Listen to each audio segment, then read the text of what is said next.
Halo guys, welcome back again to my channel bersama saya Hansen di sini dan seperti biasanya setiap harinya saya akan buatkan video seputar cryptocurrency. So, bagi kalian yang tertarik seputar cryptocurrency, boleh aja langsung bantu saya like dan juga subscribe. Jangan lupa juga untuk hidupkan lonceng notifikasinya supaya kalian gak ketinggalan update terbaru seputar cryptocurrency. Oke, pada hari ini kembali kita akan bahas seputaran Bitcoin dan seperti biasa kita bakal mulai dari global market cap terlebih dahulu. Per hari ini secara global market cap crypto berada di angka 975 billion dollar. Nah, Bitcoin sendiri di angka 20.698, Ethereum 1.524, BNB 299, XRP 0,38, Cardano 0,34, Dogecoin 0,08, dan Solana mampu menggeser Polygon Matic ke urutan ke-10 dengan harga 22,79 dolar. So, per hari ini sebenarnya kita melihat market rata-rata dalam keadaan merah. Penurunannya ranging antara 1,sekian% hingga kurang lebih 4%, dan satu-satunya yang hijau hari ini di top 10 adalah Solana dengan kenaikan 2,56% ke 22,79 dolar. So, itu adalah outlook sementara dari beberapa top coin yang ada. Sekarang kita masuk dulu ke beberapa berita dan data terbaru hari ini. Nah, karena kita sudah berada di hari Minggu lagi guys, kita bakalan cek kira-kira untuk 7 hari ke depan ada event dan juga data ekonomi penting apa yang perlu kita waspadai. Dan setelah saya screening tadi, sebenarnya untuk minggu depan tidak banyak event high impact yang bakalan kita lihat di United States atau Amerika Serikat. Selain nanti di tanggal 18 Januari, kita bakalan melihat PPI dan juga retail sales. Selain itu sebenarnya tidak ada lagi. Kalau misalnya kita lihat, retail sales dan juga PPI-nya itu bakalan dirilis di tanggal 18 Januari, spesifiknya di pukul 20.30 waktu Indonesia Barat.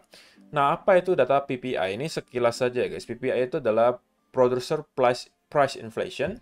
Jadi artinya mengukur harga komoditas yang diterima oleh para produsen. Oke, ketika harga komoditas yang diterima oleh para produsen itu menurun, oke, dan ketika dijadikan produk, tentunya kan modalnya menurun juga guys. Kalau misalnya bahan mentahnya, komoditasnya untuk membuat produk mereka itu menurun harganya, ya otomatis harga barangnya bisa aja mereka turunkan juga. Karena kan berarti HPP atau modal barangnya sudah berkurang. Nah, itu juga menunjukkan sedikit banyak sebenarnya inflasi di area komoditas itu seperti apa. Dan kalau misalnya kita perhatikan, forecast-nya atau prediksinya adalah kita akan melihat minus 0,1%. Alias terjadi penurunan dari harga barang-barang mentah, mungkin semacam komoditas yang diterima oleh para produsen. Oke, jadi itu juga harusnya akan menjadi sebuah sentimen positif jika benar-benar terjadi. Dan juga retail sales gitu ya. Apa itu retail sales? Ini mengukur sales of retail goods and services over a period of a month. Alias mengukur jumlah barang dan jasa yang terjual selama kurang lebih 1 bulan secara agregat gitu.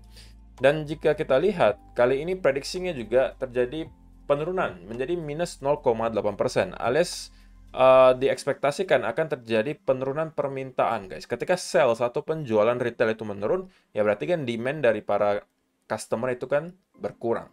Nah, jika kedua kombinasi ini terjadi, oke, PPI menurun sekaligus retail sales juga menurun, maka harusnya menurut saya pribadi itu akan menciptakan semacam sentimen positif lagi di market. Namun tentunya ini tidak akan membawa efek yang terlalu signifikan seperti yang kita mungkin bisa lihat di unemployment rate, CPI, ataupun misalnya Fed interest rate decision maupun FOMC. Ini mungkin ada di pertengahan lah gitu.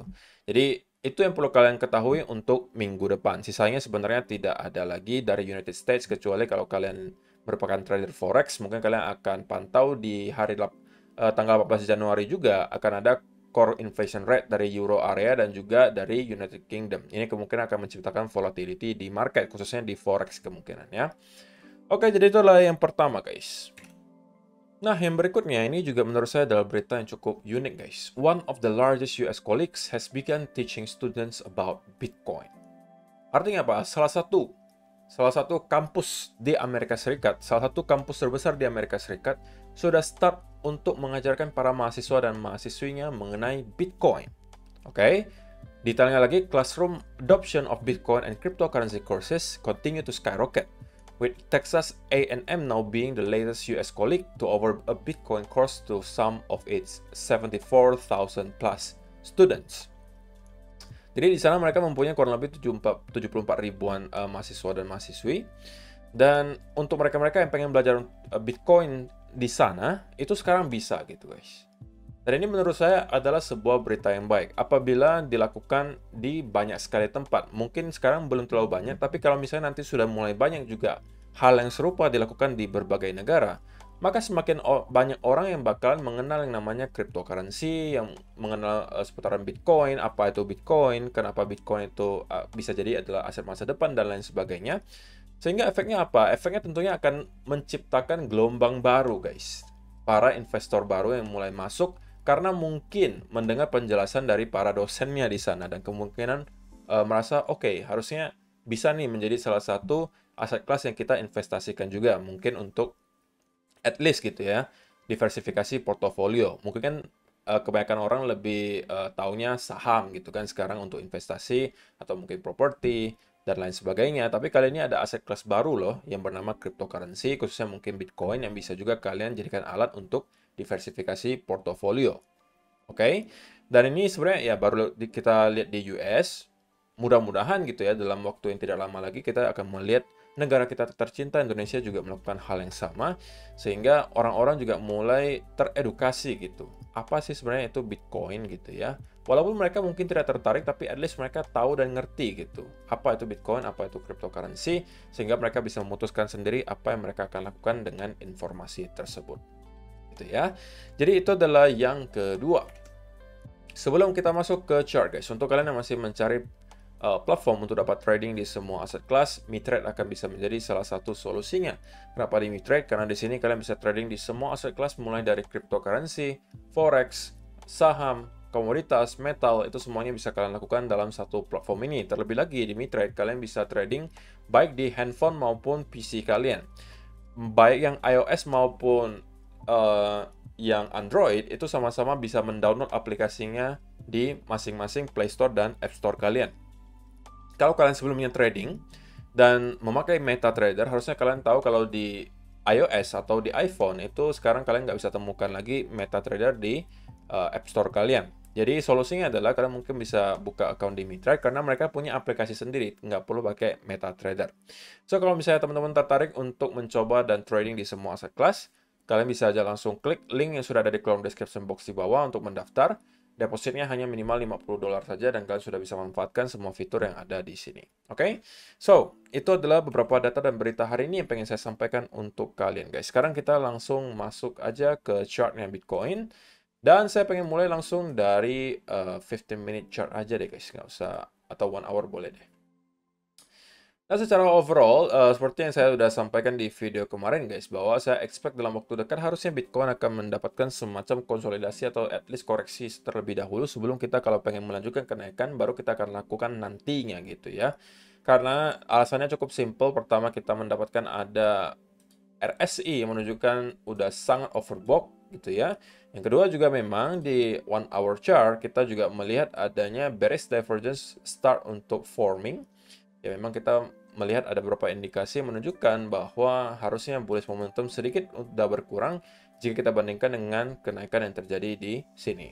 Nah, untuk sementara ini adalah salah satu pattern yang bisa jadi akan di-respect oleh Bitcoin gitu ya. Apabila kita mempunyai satu bounce lagi di sini dari lower trendline di sini, maka bagi saya harusnya pattern ini sudah akan valid. Untuk sementara patternnya belum terlalu valid. Kenapa? Karena lower trendline-nya baru ada satu touch gitu, atau ada satu sentuhan. Kalau yang di sini menurut saya tidak hitung.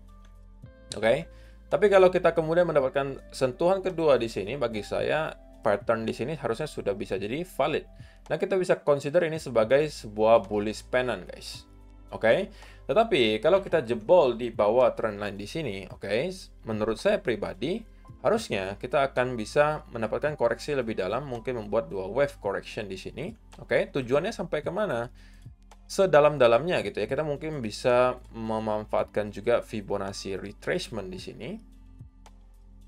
Jika kita ukur karena pergerakannya cukup parabolik di sini guys. Jadi kalaupun terkoreksi bisa jadi juga cukup dalam gitu ya.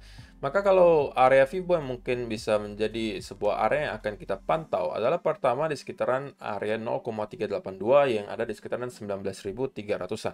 Oke, itu bisa menjadi target utama kalau misalnya teman-teman memang pengen mencari peluang untuk long gitu ya. Tapi pun itu baru kalian boleh masuk ketika ada setup yang kalian lihat di sini di lower time frame. Mungkin kalian ada temukan beberapa indikasi, ada mungkin bullish divergence mulai start tercipta, mungkin diikuti juga oleh adanya pattern bullish reversal seperti mungkin double bottom, triple bottom, dan lain sebagainya.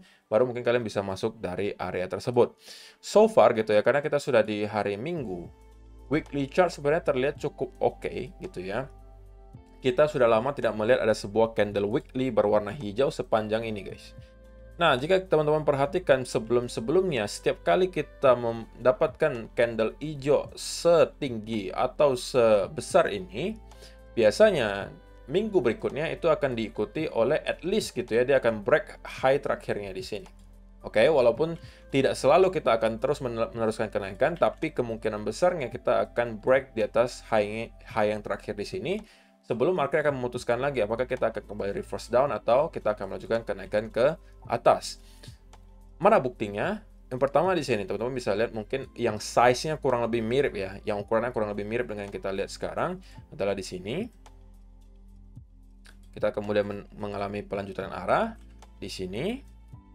Kita kemudian mengalami pelanjutan arah walaupun kemudian kita mendapatkan rejection.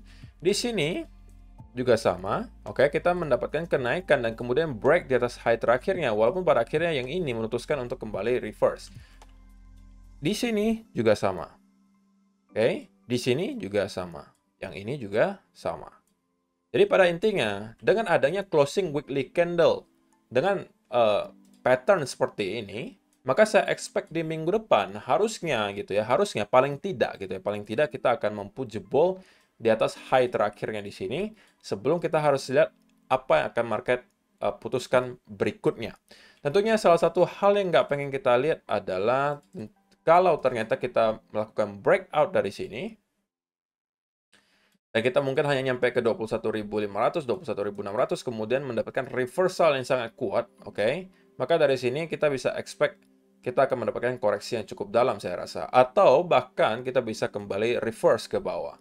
Cuman untuk midterm guys, untuk midterm, saya pribadi, ini opini saya pribadi ya guys, saya masih akan tetap stay di arah bullish selagi kita mampu maintain di atas area 18.500. Oke, kenapa di 18.500? Sekali lagi, ini adalah area yang sebelumnya provide some major support dan menjadi major resistance di sini. Pada akhirnya kita mampu jebol. Dan kali ini harusnya akan bertindak lagi sebagai area support, guys. Oke, jadi sebelum kita jebol lagi di bawah area tersebut, saya pribadi masih akan condong ke arah bullish. Oke, jadi saya rasa itu aja sih yang perlu saya sampaikan untuk video hari ini, guys. Untuk short term banget, saya rasa pattern ini bisa kita jadikan sebagai sebuah pedoman untuk pergerakan Bitcoin berikutnya. Jika kita mendapatkan ada jebolnya ke bawah, maka kita bisa expect akan ada koreksi yang dalam untuk Bitcoin. Tapi kalau kita breakout dari sini, harusnya kita akan bisa melanjutkan kenaikan dan membentuk higher high yang baru. Apakah ini bisa menjadi peluang trade bagi kalian atau tidak? Itu bukan saya akan memutuskan, tergantung kalian sendiri. Kalau kalian memang punya plan dan profil resiko kalian mencocok dengan trade di sini, maka ambillah.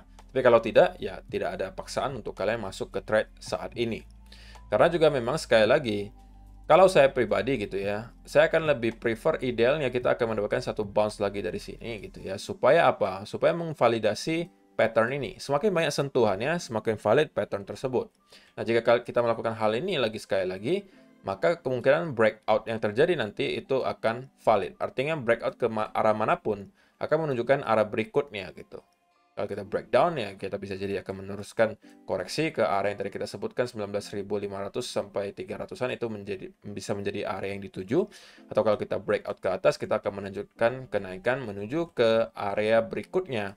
Yang jika teman-teman perhatikan, jika kita lihat di sini area high terakhir yang sebelum kita mendapatkan sell off terakhir di situ adalah di sekitaran 20.400-an kurang lebih guys. Jadi 20.400 sampai kurang lebih 20.700 itu adalah area major resistance berikutnya.